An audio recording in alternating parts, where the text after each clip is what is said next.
કંપનીઓ પર નોવામાંનો એક રિપોર્ટ આવતો જોવા મળ્યો છે. અહીંયા તેમને ઇન્ડિગો અને સ્પાઇસજેટ માટે તેમને ખાસ કરીને હોલ્ડ રેટિંગ આપ્યા છે. તેમને કહેવું છે કે નજીકના ગાળામાં જે નરમાશ જોવા મળી છે તે કારણસર ઇન્ડિગો અને સ્પાઇસજેટ માટે અહીંયા હોલ્ડ રેટિંગ જોવા મળી શકે છે.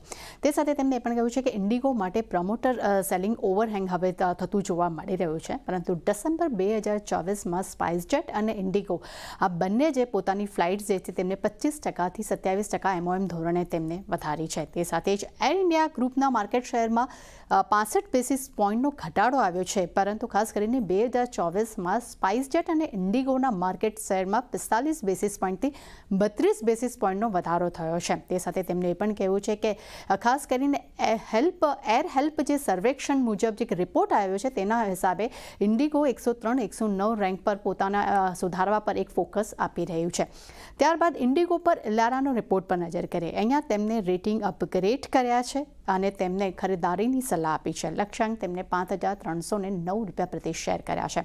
તેમનું કહેવું છે કે એરપોર્ટ્સ અને ફ્લાઇટ્સની સંખ્યા વધારવાથી ખાસ કરીને માંગ આગળના સમયમાં વધી શકે છે. તે સાથે તેમને પણ કહેવું છે કે મોટા એરપોર્ટ્સના વિસ્તરણને કારણે કરીને પણ કંપનીનો ગ્રોથ આગળ વધતો જોવા મળશે અને FY28 પછી ઓવર સપ્લાયની કોઈપણ સમસ્યા જે છે કોઈપણ એક સમસ્યા છે જોવા નહીં મળે. તે સાથે જ મોટા ઓર્ડર્સથી ફ્લાઇટ્સની સંખ્યામાં પણ વધારો થશે અને ચોથા ક્વાર્ટરમાં ખાસ કરીને PNW ફ્લાઇટ્સ જે છે ફ્લાઇટ્સનું એક વળતર જે છે તે મળવાની પણ તેઓ અપેક્ષા રાખી રહ્યા છે અને ઇન્ટરનેશનલ ટ્રાફિક્સમાં ભારતીય ઉડાનનો હિસ્સો જે છે તે પણ અહીંયા વધતો જોવા મળ્યો છે. તે સાથે તેમને પણ કહેવું છે કે રેલવેમાં અને ખાસ કરીને AC ટ્રેન્સના લાંબા ગાળાની મુસાફરીથી લોકો હવે એવિએશન તરફ પણ શિફ્ટ થશે. એટલે એક પોઝિટિવ રિપોર્ટ્સ અહીંયા કહી શકાય.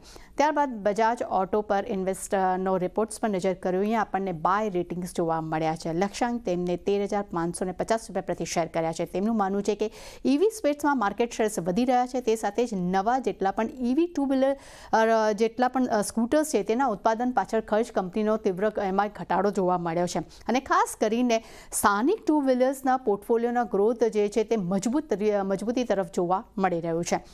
ત્યારબાદ નજર કરશું ક્લીન સાયન્સ પર. અહીંયા HDFC સિક્યોરિટીઝ તરફથી આપણને વેચવાલીની સલાહ જોવા મળી છે. લક્ષ્યાંક તેમને ₹1106 પ્રતિ શેર કર્યા છે.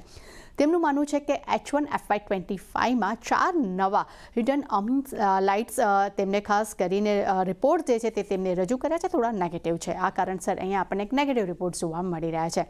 ત્યારબાદ લોયડ મેટલ્સ પર ઇક્વિરસના રિપોર્ટ્સ પર નજર કરશું. અહીંયા આપણે તેમને લોંગ કોલ આપ્યો છે. લક્ષ્યાંક તેમને ₹1600 પ્રતિ શેર કર્યા છે. તેમનું કહેવું છે કે કંપનીએ થ્રેવેન અર્થ મૂવર્સ એન્ડ ઇન્ફ્રામાં તેમને લગભગ 79.82% હિસ્સો તેમને 17 કરોડમાં તેમને ખરીદ્યો છે અને ખાસ એટલું જ નહીં કંપનીએ બીજા 15 તેમના માઇન્સ પ્રોજેક્ટ્સ ચાલુ છે જેમાં સુરજાગઢ માઇન્સનો પણ સમાવેશ થયેલો જોવા મળી રહ્યો છે અને પોઝિટિવ રિપોર્ટ્સ કહી શકાય. ત્યારબાદ ગ્રીન પ્લે પર ઇન્વેસ્ટના રિપોર્ટ્સ પર નજર કરશું. અહીંયા પણ આપણને ખરીદારીની સલાહ જોવા મળી છે. લક્ષ્યાંકના ફ્રન્ટ પર નજર કરશું તો તે ₹420 પ્રતિ શેર આપ્યા છે. તેમનું કહેવું છે કે ખાસ કરીને મેનેજમેન્ટને ગુજરાતના MDF પ્લાન્ટને જે શટડાઉન કર્યું છે એટલે કે બંધ કર્યું છે તેના વેચાણ પર ખાસ કરીને તેની કોઈ પણ એટલે તેમના સેલ્સ પર ન્યૂનતમ અસર જોવા નહીં મળે તેવી તેઓ ધારણા રાખી રહ્યા છે અને ફર્નિચર ફિટિંગ જે છે તેમાં JVમાં ખાસ કરીને કે રેમ્પઅપની પણ તેઓ અપેક્ષા રાખી રહ્યા છે.